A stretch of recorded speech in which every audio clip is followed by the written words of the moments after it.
Alrighty, y'all, are you ready to learn? Today we're taking a look at recitation for Wednesday, March 30th.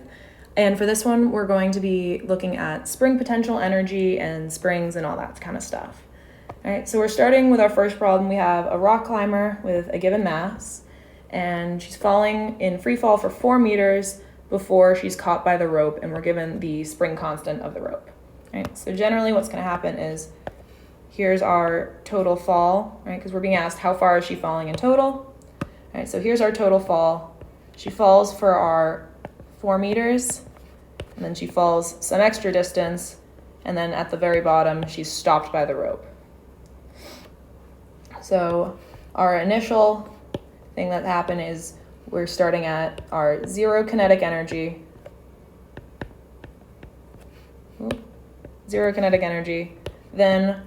Then gravity is going to do some amount of work going down, which is going to give us our maximum kinetic energy. Right? Gravity does work here. That's what's going to turn into this kinetic energy here.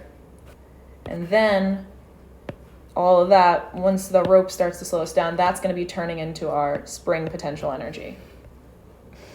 Right? And gravity is still doing work through this as well because, again, we're still going down, we're still going in the direction of gravity. So let's start setting this up with work energy. So if we're thinking our 1/2 mv1 squared plus our some work done, it's going to have to equal our 1/2 mv2 squared, and then our 1/2 mv2 squared plus some work done. I'm going to say this is from 1 to 2. This is going to be from 2 to 3. Right, here's state 1, 2, and 3. That's going to equal our 1/2 mv3 squared plus that spring potential energy we said. That's supposed to be a U spring. Right? And technically we could account for spring potential energy here, here, here, and here, but that would just be 0 for these other spots because we're not being caught by the rope just yet. So what's going to happen is let's start thinking about what we do and don't know. Right? We said our initial velocity is going to be 0, right? Because we're starting to fall. We haven't started falling just yet. And our final velocity, right? Because it's when the rope slows us down and then we stop. We're finding that point when we stop. So our final kinetic energy in state 3 is also going to be 0. So now let's think about what's doing work on the system. Right? So we know that really it's just, for the first part, it's just going to be gravity. And the second part is going to be gravity, and then it's also going to be becoming this spring potential energy. So in our state 1, we're going to be following this mg times our distance. So work from 1 to 2 is going to be our work from gravity, which is going to equal our mg times 4, right? Because that's our force due to gravity times the displacement, and they're going in the same direction, so it's positive. And that has to equal our kinetic energy at state 2. Then we take that same kinetic energy at state 2 and we do some more work from gravity. This time it's going to be work from 2 to 3. It's going to be the work from gravity in that state, and that's going to be mg times, and then this time we don't actually know this displacement, so I'm just going to call this x, right? Because that's how far our rope is stretching, so that's going to come into our next equation with our spring potential energy, so I'm going to call that x to keep the variable consistent. Right? And again, we may be slowing down, but we're still moving down, and our gravity's still going down, so it's still going to be positive work. And then our spring potential energy equation, so that's going to be our 1/2 kx squared. This is where this x comes in, because that's the stretch. Here's our equilibrium spring, our rope in equilibrium, and then we stretch it some distance x, which is what we're solving for, and that's our spring potential energy.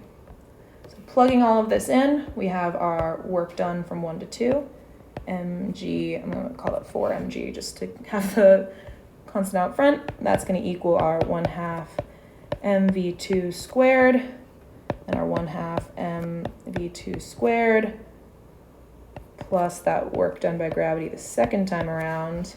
That's going to equal our 1/2 kx squared. So now we have two equations, and there's two things that I don't know. I don't know x, and I don't know this v2. But instead of trying to like solve this out, plug it in and all that mess, I'm going to solve for this entire chunk, the 1/2 mv2 squared, which I already have in this top bit. So now I can take this, right, and just plug it in wherever I see this. So I can literally just plug this in right here for this entire piece. So we're going to be 4mg plus mgx equals 1/2 kx squared. And now I get to solve for x, right? Because that's really what we're looking for. We're looking for how far she's falling. So if I bump these to one side, it's going to give us 1/2 kx squared minus mgx minus 4mg. And lo and behold, that's a quadratic. Right, that's equal to 0. It's quadratic. So we use our best friend, the quadratic formula, which everyone knows and everyone loves. Obviously, it's the greatest, right? Negative b plus or minus the square root of b squared minus 4ac,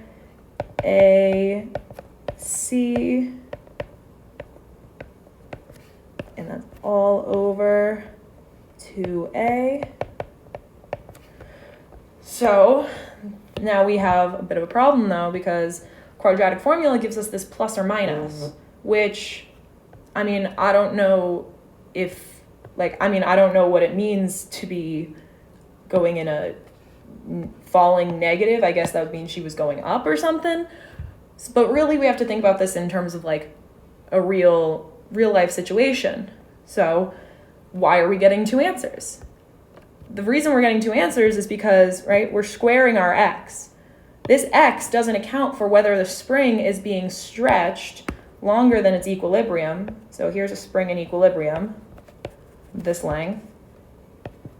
And then it could be stretched, right? Or our spring could be compressed.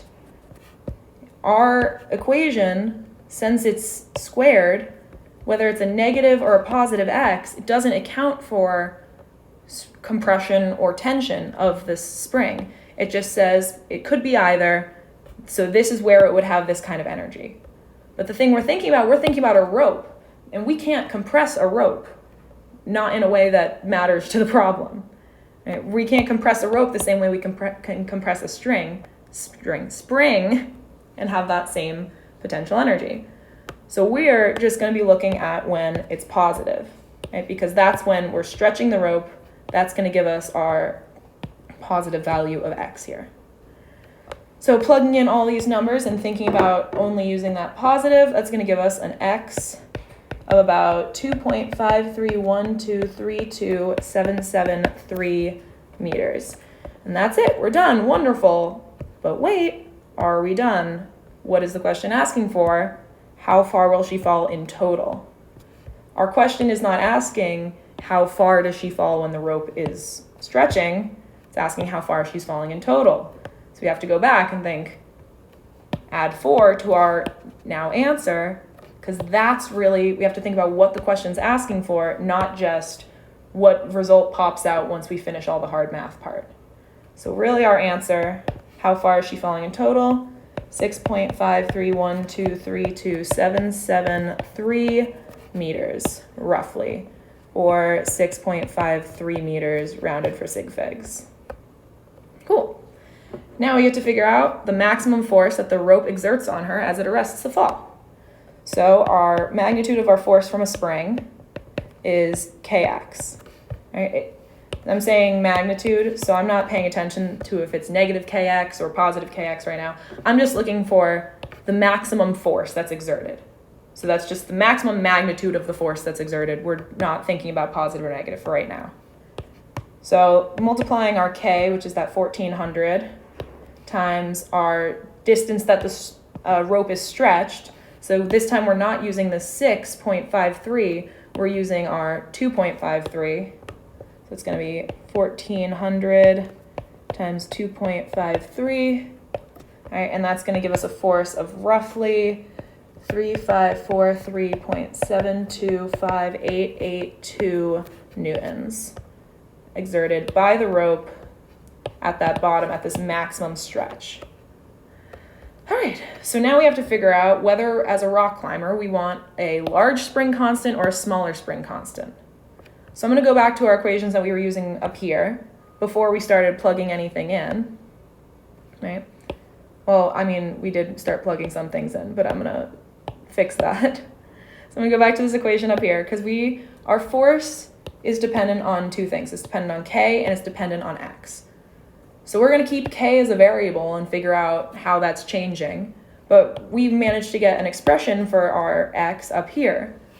So what we're going to do is we're going to find a generalized equation for X, plug it in, and see what happens if we change K at that point. So instead of using our 4 as a general, just in terms of how far we're falling, I'm just going to use Y. We're just going to call that Y so that, right, just to generalize it. So it's not just when we're falling 4 meters first and then landing, it's when we're falling any distance and then landing, not landing, getting caught by the rope. All right, so I'm going to do the same thing as before. I'm going to take this, plug it in. That's going to give me my ymg plus mgx equals 1/2 kx squared. And now solving for that x, right? Again, I bump these to the other side and I set up my quadratic.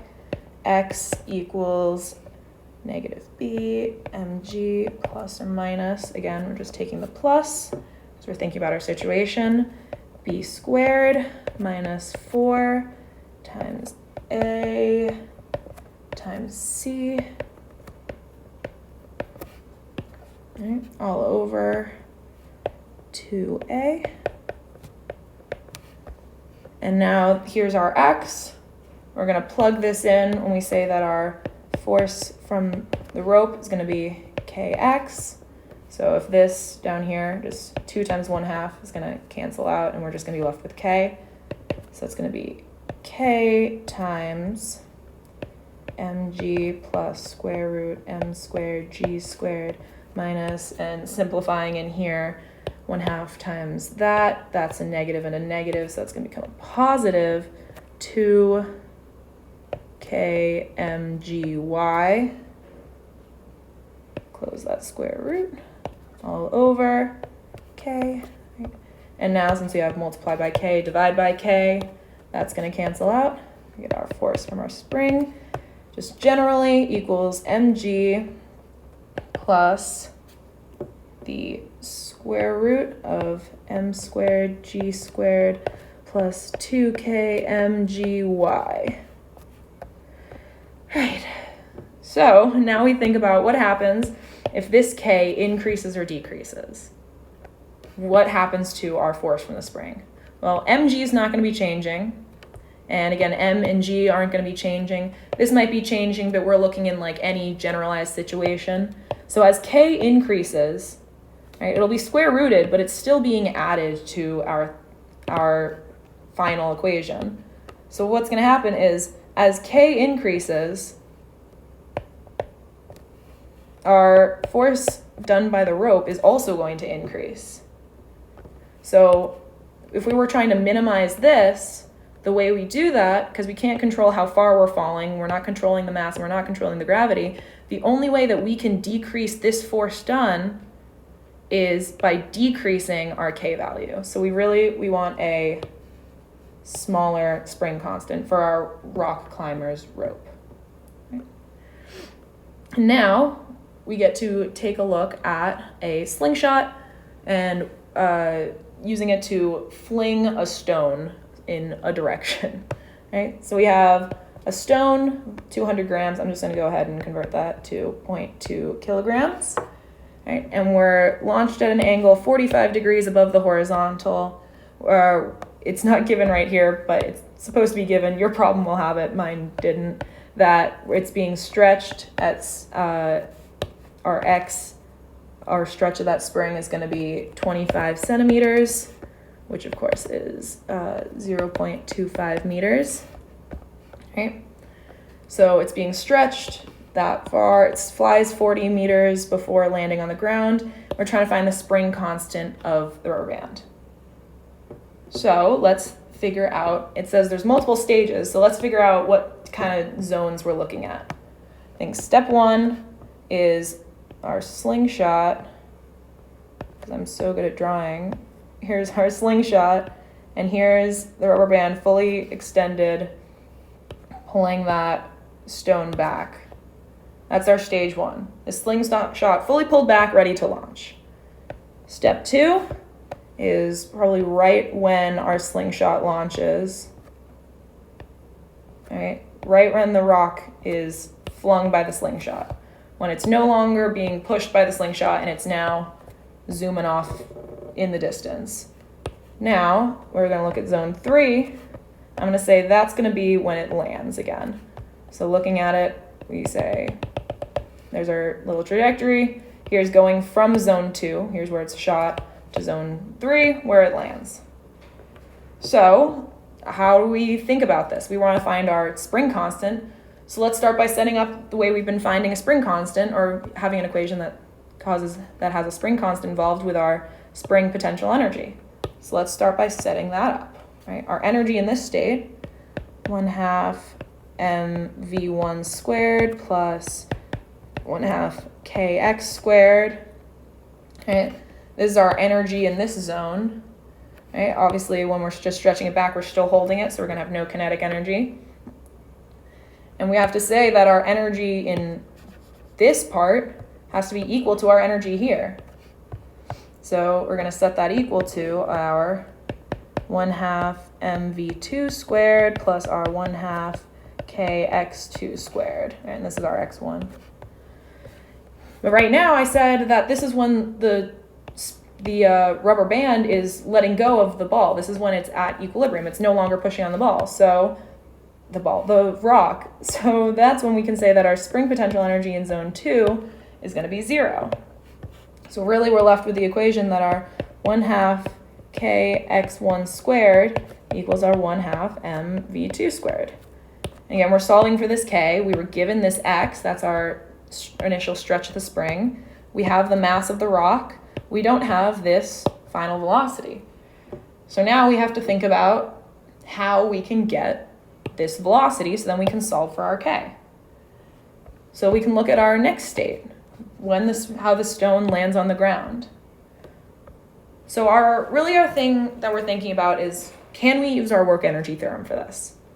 We can use our work energy theorem when we know the work done by each force, which we do. Like, we know that gravity is doing work as we're flying through, and we're ignoring air resistance, so there's our gravity's might be doing work as we're going up and down, and we can figure that out. Cool. Time doesn't matter, right? Yeah, it doesn't matter when I land on either part. We're just looking at the state of the energy. There's no friction or anything that we have to look at in the meantime. But now here's the problem that we run into is there has to be a clear energy associated with our before and our after state.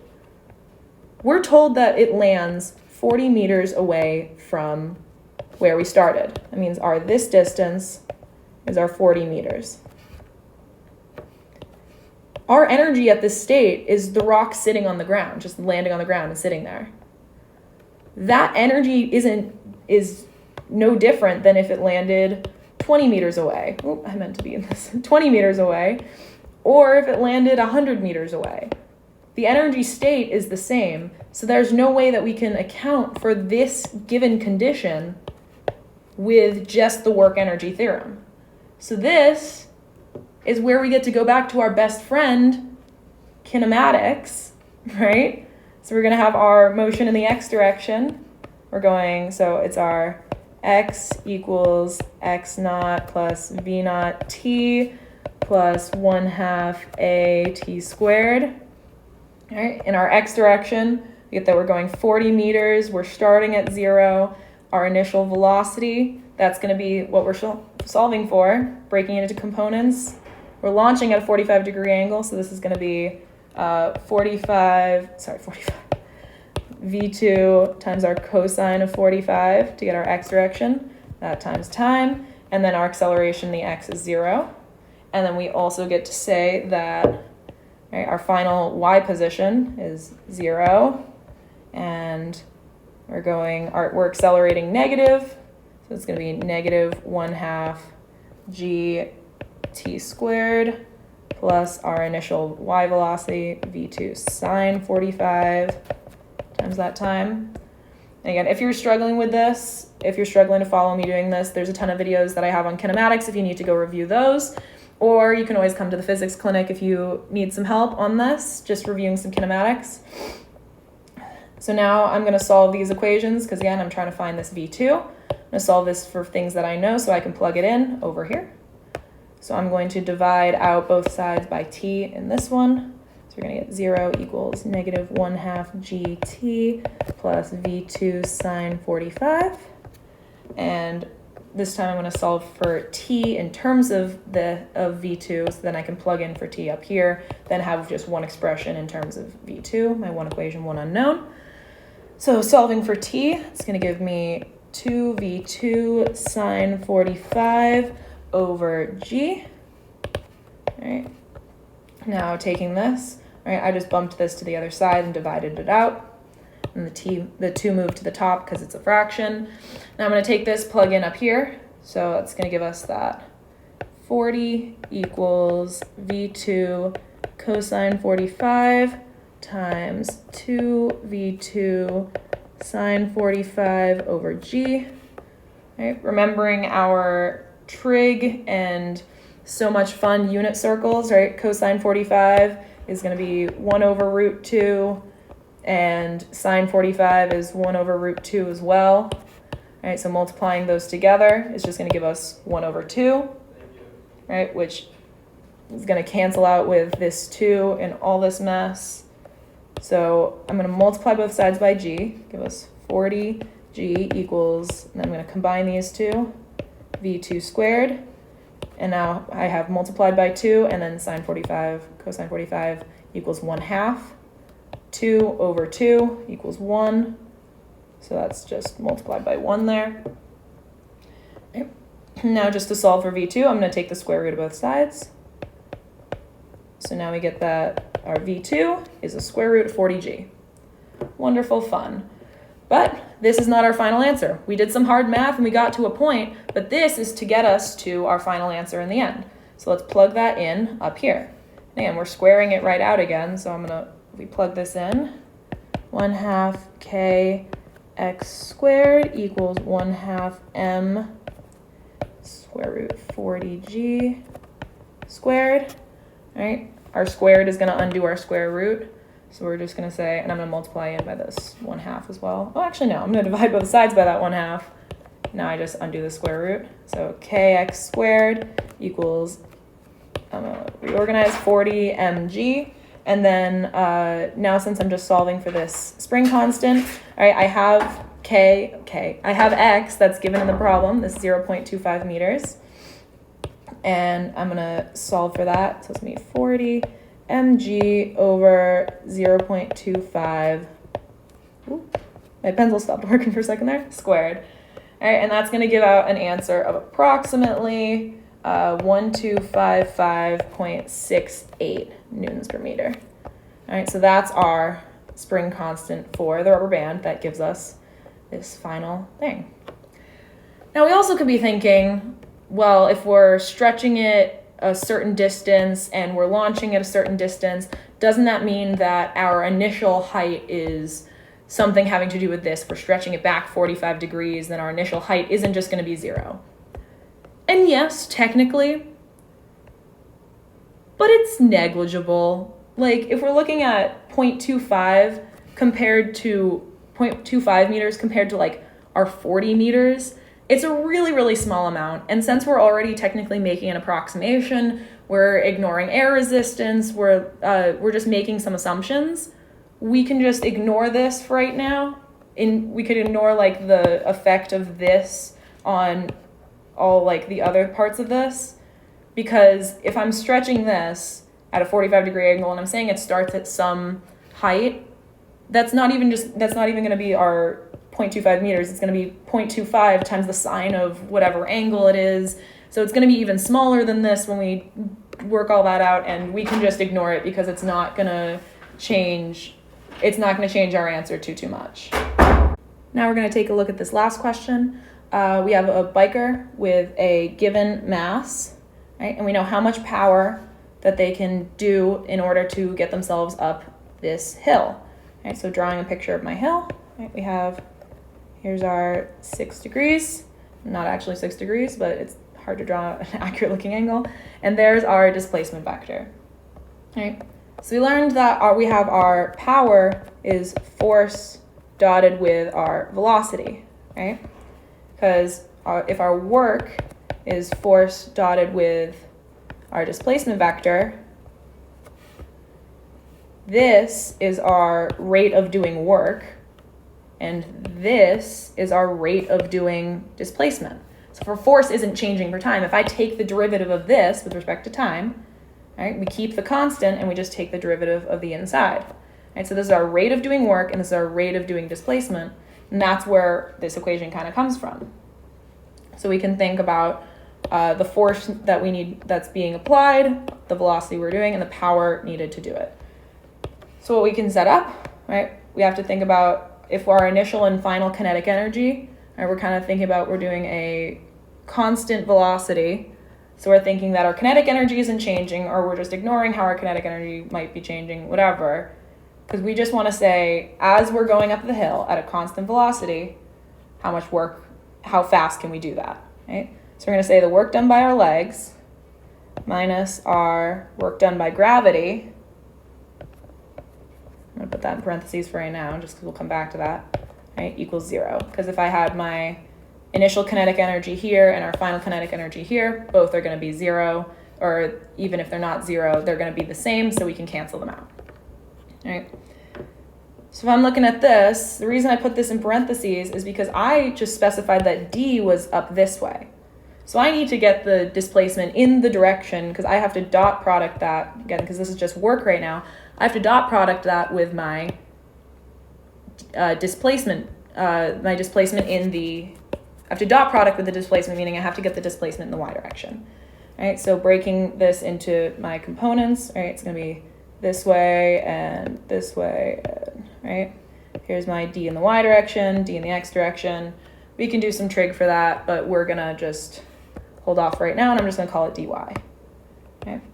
And again, since we're going up and gravity's going down, that's why it's gonna be a negative, right? So we have work done by legs equals our mg dy.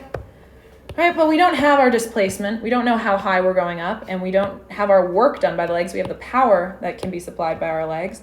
So let's take the derivative of this with respect to time. We're going to take our derivative, figure out how much work can be done per time. Right, so it's going to be d work, d time. Right, again, this is our joules per second, and this is going to be our mass isn't changing and gravity isn't changing, so it's going to be d dy per time. All right, this is our distance per time, so this is going to be in meters per second. All right, so here's our power, joules per second, like we set up here. A watt, that's just a joule per second. Should have said that. So now we have our power in joules per second, and mg, right, our force, times our velocity in meters per second. So that's that equation just for us there. So that's our power given by our legs is going to equal mg times our velocity. Well, so we set our displacement. If we're just taking our stuff over here, we need that here's our 6 degrees, meaning this is our 6 degrees. Right? So if we're doing it like this, we're going to say that, I don't know why I set it up like this. Here's our 6 degrees. Here's our, forgetting how to write for a second.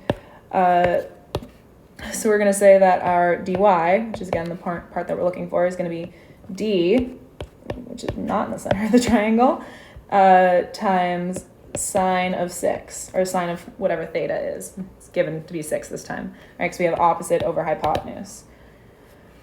So, well, but now we don't care about our dy because we just took the derivative with respect to time. So I'm going to take the derivative with respect to time again and say that our dy, or our velocity in the y direction, how fast we're going in the y direction, right, equals our velocity times the sine of 6, right? And we're trying to find this velocity, which makes sense. If I did the same thing with just a velocity vector pointed in this direction and took the y component of it, there we go. That's if we broke it into trig after we had the vector after we had the velocity vector already. So now I get to plug this in over here, v sine of 6. Right? This is just, I'm kind of just taking the long way around to derive us out this equation, just to show us where we get it from. Because that's where all this mess comes from, right? And that's why we're taking our trig. We can either trig it before, or we can break it up after. I just chose to do it before. You don't have to. It's all right. By the way, yeah, it's the same way that we dot product with our displacement. We have to find the parallel component. Right, so this is going to be our v in the y direction. And then we plug in our 150 joules per second, mg, right? Our m was 60 kilograms, g 9.8, and our v sine of 6. We're solving for this velocity. So in the end, we're going to end up with our final velocity of 2.43801.535 meters per second, right? Or 2.44 meters per second rounded for sig figs, right? And that's going to be the velocity that, given the power that we can put into the bike to go up the hill, this is how fast we can be going up the hill. All right, so I hope you found this video at least a little bit helpful. Let me know if you have any questions on this recitation or any other problems that you want me to try to explain, and I'll do my best to try to explain them because I guess Sydney explains stuff.